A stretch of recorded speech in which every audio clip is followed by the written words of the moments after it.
I'm Kris. And I'm Wyatt Elliott from Notebook Entertainment. And you're watching Horrorland News.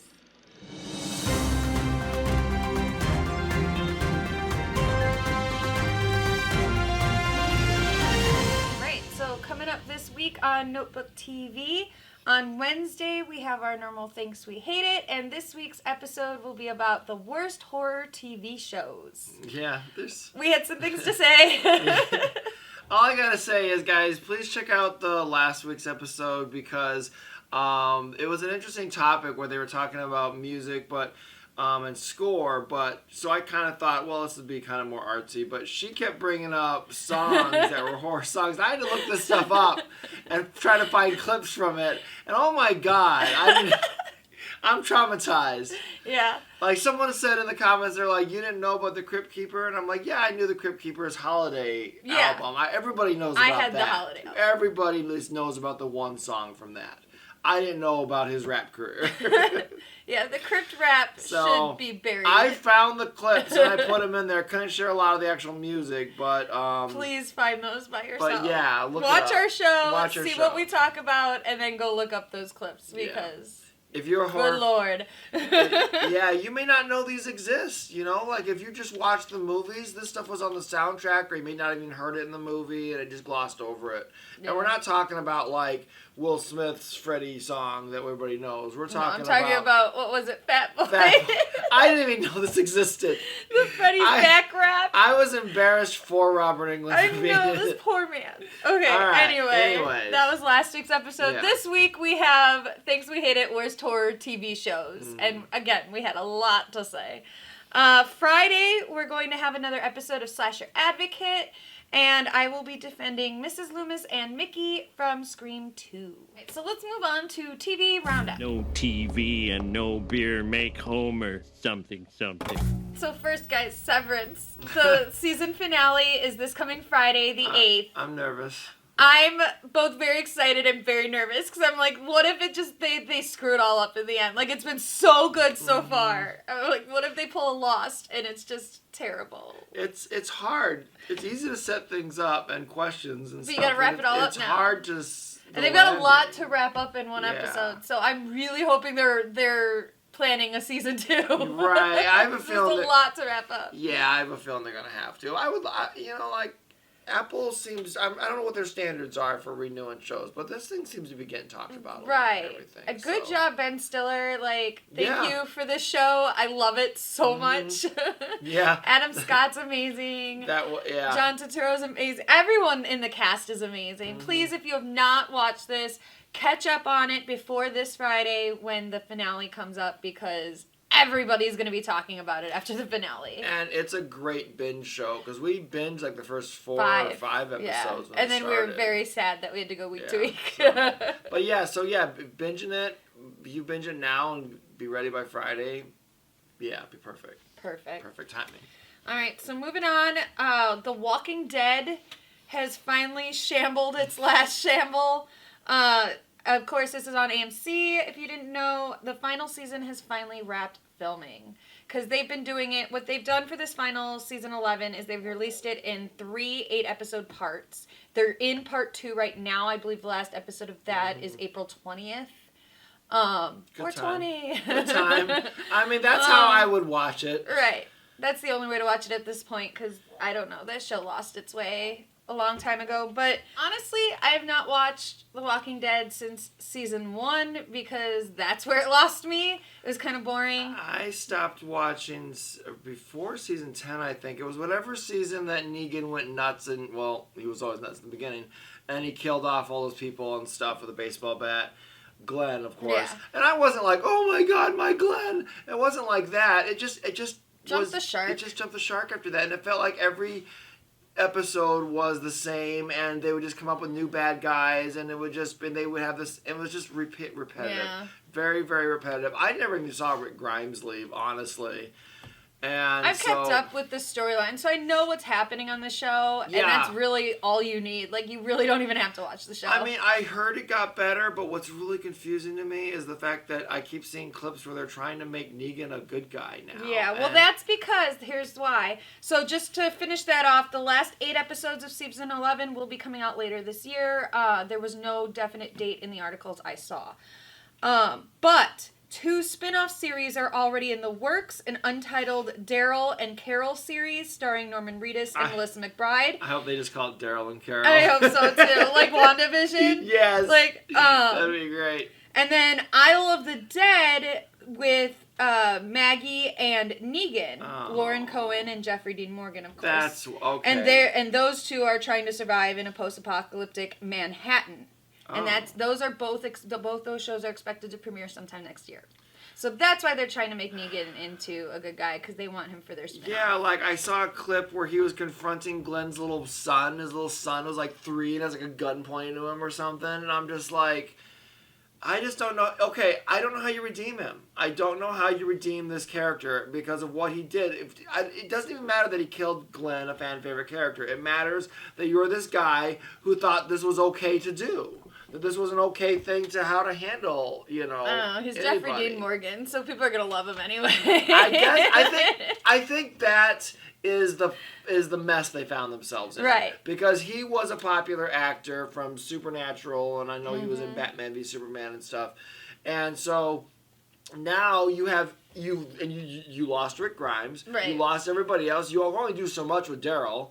So you need another we're guy. about to find out because Daryl's getting his Right. They're too scared to kill Daryl. They're way too scared to kill Daryl. Who's not even in the comics. No, because there's been internet meme going around for years saying if Daryl dies, we riot. And I think they've, taken that to heart. I think they should have just been like, oh yeah? And they killed Daryl. Right. We'll show you. What are you going to do now? We'll show you.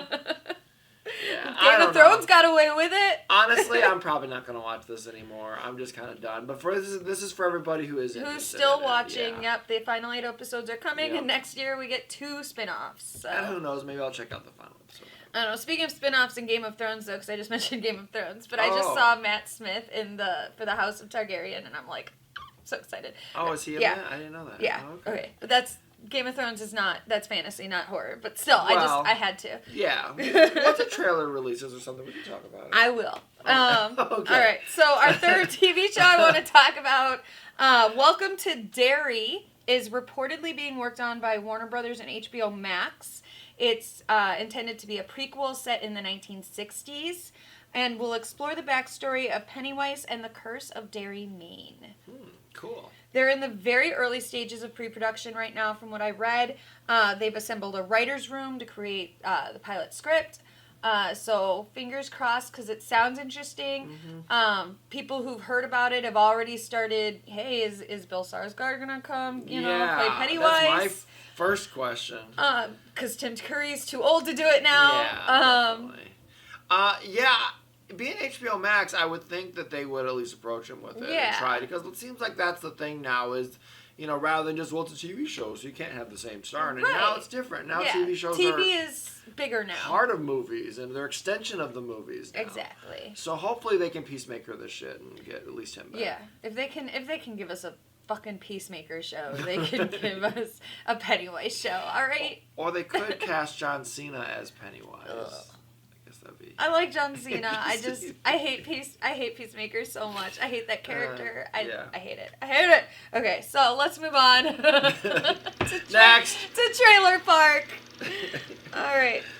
So this is a movie coming from Netflix called Choose or Die. It looks so cool. Right. It does look cool. It'll be premiering on April 15th, and here's what it's about. After firing up a lost 80s survival horror game, a young coder unleashes a hidden curse that tears reality apart, forcing her to make terrifying decisions and face deadly consequences. Awesome. Really watch the trailer, guys, because it looks really, really cool. It reminds me of a few different movies, and I'm sure you'll see the reference. Truth or Dare. Yeah. What was the Escape Room a little bit, Fear.com a little bit. Of course. So yeah, it's got a lot of elements from other movies thrown in, but it looks really, really cool. And it is, like, I mean, I'm sure they're doing their own thing with it and making it a little bit different. Right. But a video game that's a horror is a great idea. Yep. You know, like, I like Bandersnatch from Black Mirror. Yeah. That was cool. That was very cool. This would be cool if they did it where you could choose with the yeah, person. that would be cool. That would be awesome. And if this takes off, maybe they may do a Bandersnatch type movie like this. They could. Yeah. They could. I mean, they did that wrestling one that I heard was that our good friend Nate said was terrible. Nate was.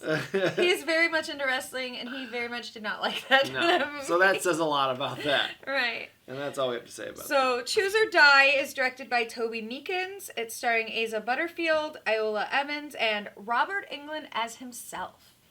Interesting. I know. I'm totally going to watch this. April 15th on Netflix. Good. So, after everybody's done with their taxes Right. and they need an escape, here we go. Here you go. All right, so let's move on to our normal news segment. And first up, The Crow is getting a reboot. I thought I would hate the idea of that because I love The Crow so much, the original one. The original one, Not so much what followed. But Bill Skarsgård has been tapped to play Eric Draven, and that piqued my interest a little bit more. Yes, I can see that being very cool. I mean, obviously, The Crow is legendary as a classic film. The second one, not so much, in the TV series was not good. And I believe they made a couple of direct-to-video ones, too, that were just awful. Like City of Angels or something? No, City of Angels was theatrical. Okay. That was the first sequel. Maybe that's the last one I remember seeing. Yeah, exactly. I don't think I saw that. I know Kirsten Dunst, she's really young in one, and she plays the girl in one of them, and Edward Furlong, I think. Yeah, I think he's in one of them. So, like, they were out of ideas. And then for the longest time, Jason Momoa was tapped to Which be in the also reboot. would have slightly interested me. Okay, maybe, but he's not so the big, Crow. No, man. he's not like, the Crow, because the Crow can be it's based off a comic. So let's start there. If you didn't know, The Crow is based off of a series of graphic novels. But... and the character is very thin and emo. And, Now, The Crow can be anybody, and we're aware of that. But I love Jason Momoa so much. Like, the only thing I'm not going to see is the stupid Aquaman movie because of that dumb bitch. But I want to support everything else that Jason Momoa does.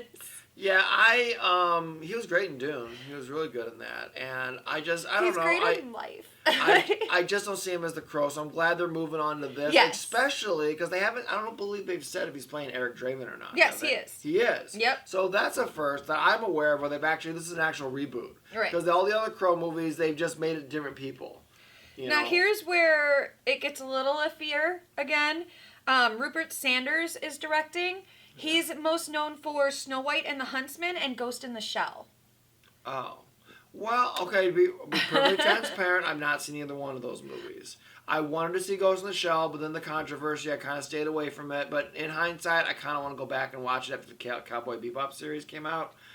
But, and Huntsman, I don't know. Is that the one without... No, because it says Snow White and the Huntsman. Yeah. Whichever one was without Snow White, I liked. That was it was just called The Huntsman, I believe. I like that one. Yeah. They both have Chris... Chris Hemsworth. Hemsworth in it, I believe. Yeah. Because his character was the one that people... He was the Huntsman. Yeah. And Kristen Stewart was Snow White. And God bless that girl. I love her for many things, but...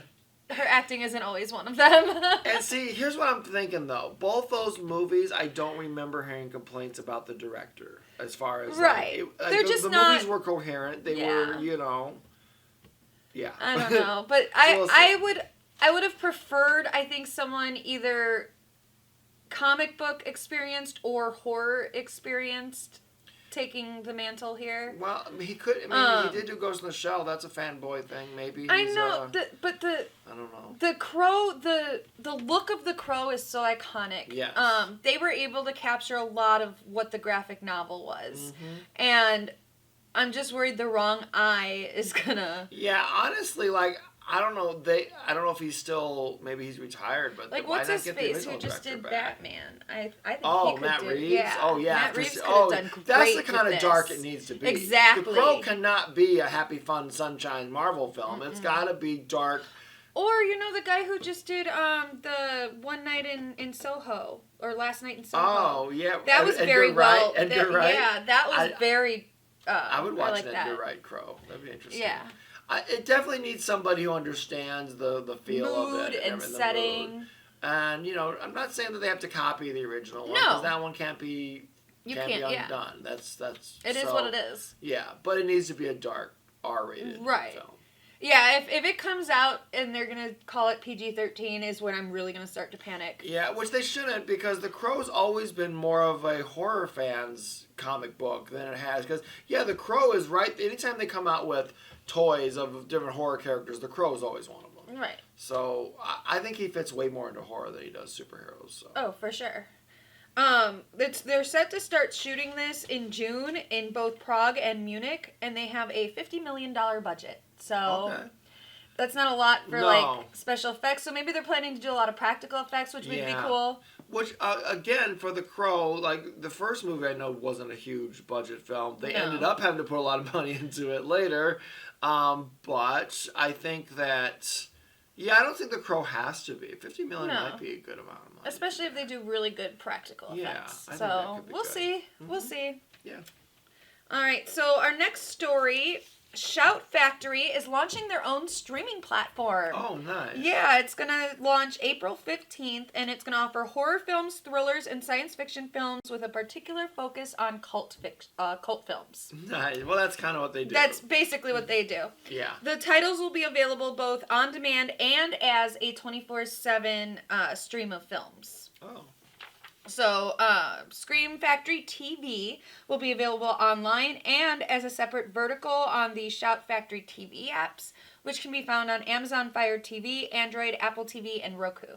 I hope they add it to smart TVs. Right, just smart TVs in general. Right, I don't do Roku or anything. I just have a smart TV. So right, Samsung, make sure should you be update enough. that. Like it should be enough. All this extra bullshit, I hate it. I found out recently. I want to give a quick shout out to that Troma has a streaming service. You can watch all of Troma's 200 plus.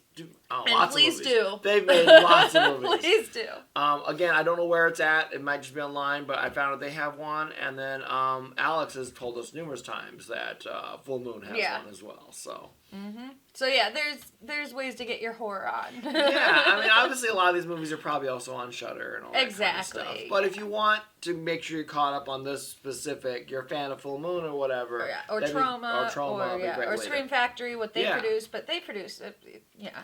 But anyway, so we're gonna link the article that I found with the full list of movies that are premiering in the first month. But some of my faves that I noted that they're gonna be playing are Black Christmas, Carnival of Souls, Chopping Mall, Class of 1984, House on Haunted Hill. I'm assuming the original Vincent Price one.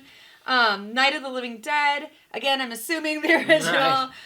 Silent Night, Deadly Night 2. That's the one with Garbage Day. Sleepaway Camp, Willard, and Nosferatu. So anyway, let's move on to our next topic because it links directly from that. I just said that Nosferatu is going to be premiering on Shout Factory, the original Nosferatu. So I've been bringing you guys updates about the Nosferatu Kickstarter project with David Lee Fisher as the director, and that it has been funded for years now, that they've said that they were in post-production, that everything has been filmed, that all they were working on was special effects and whatnot. I'm sorry, guys. I still got no updates. Nothing. I didn't know anything about this story, so I was getting nervous that it was canceled. I think it might be. Like, honestly, I'm getting very frustrated, and I'm not even one of the people who donated to this Kickstarter. So if you're one of the people who donated to this Kickstarter, I think it's time for you to start demanding. And the problem is that they are.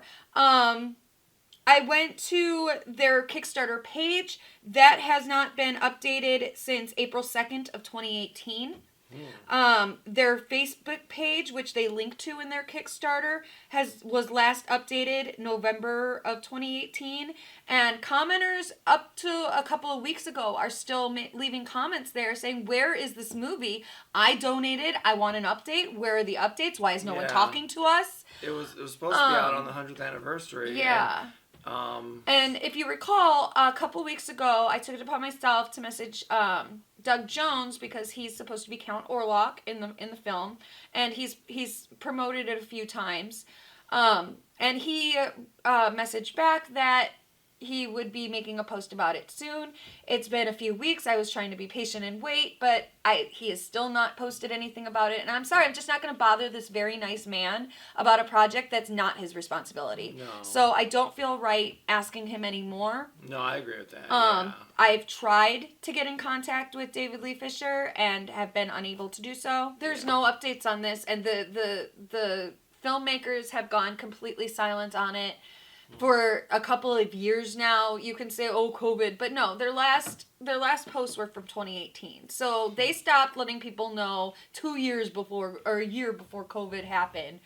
You know, they've been incommunicado. Yeah, my guess is that Doug Jones is frustrated too, and he probably Exactly. doesn't have it. So when you reached out to him, it probably reminded him to reach out to them. And then he's probably frustrated because they're not talking to him either, because they're not talking to anyone.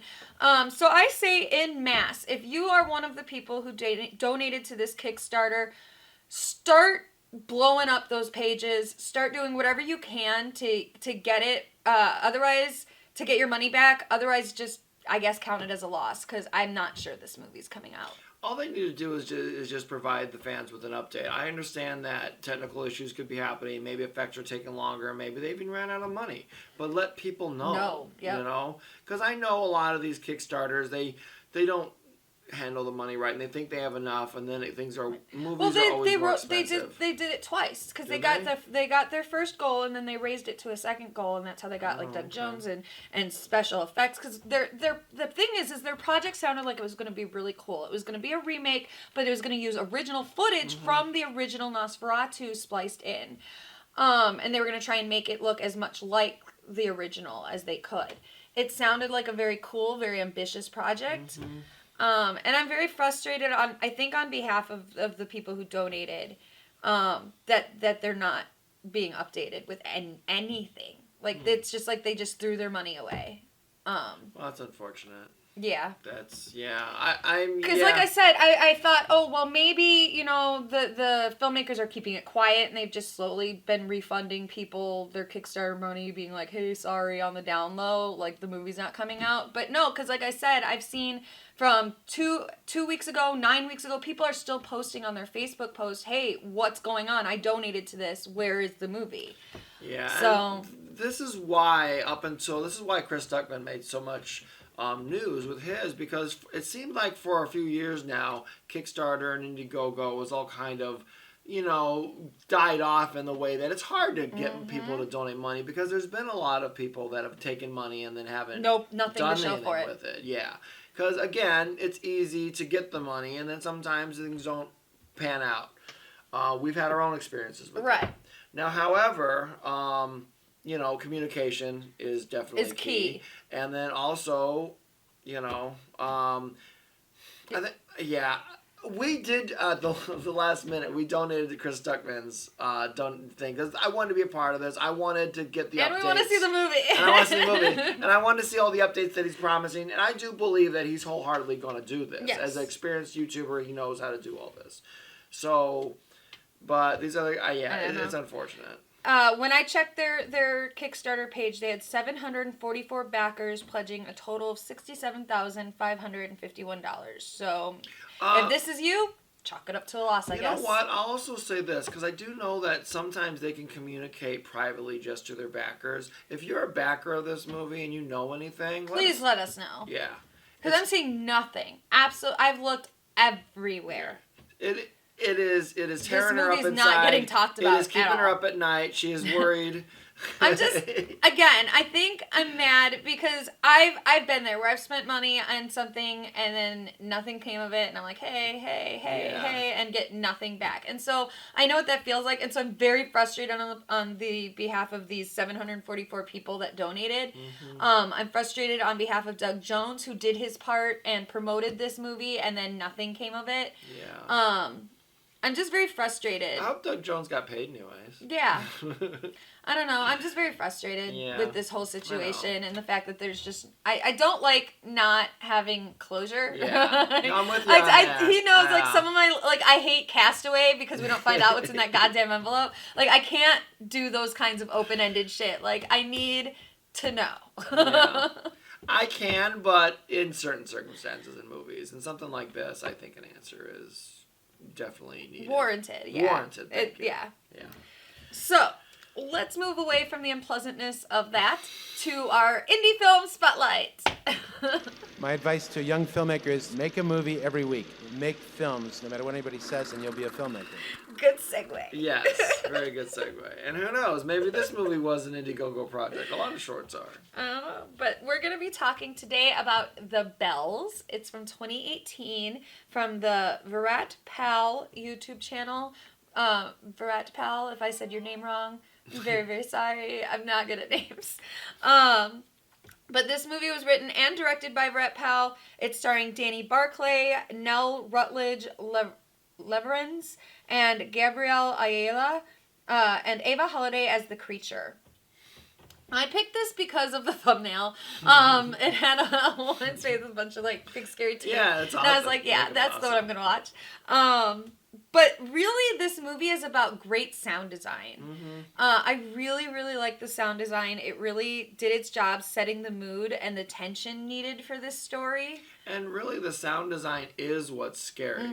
Because up until that one shot of you actually seeing the creature, which I almost was disappointed in because I didn't want to see it. Yeah. But then when I did see it, I was like, cool. that's actually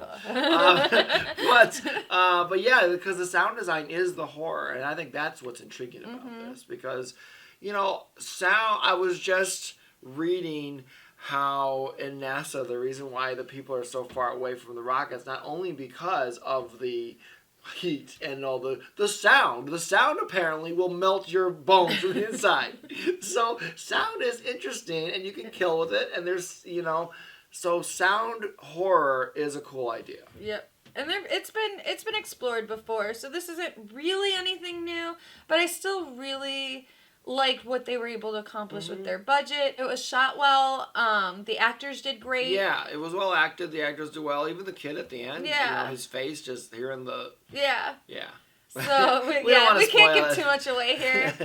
Because, again, we don't like to spoil the indie films in our No. spotlights. We want you to seek them out. We want you to watch them. This one's only 7 minutes. Yeah, it was 7.5 like 7 minutes minutes. or something. So yeah, it won't take up much of your time, and it's worth watching. It's got like 6 million views. Yeah. So they did a good job of getting this movie out there. And it is, like I said, it's a really good little short. So I think they deserve all those views, and I think they should get a few more. Anything else we say about The Bells is going to spoil it. Yeah. And we don't want to do that. No, just check it out. If you like it, just subscribe to their channel as always. And while you're thinking about that, like and subscribe on this channel.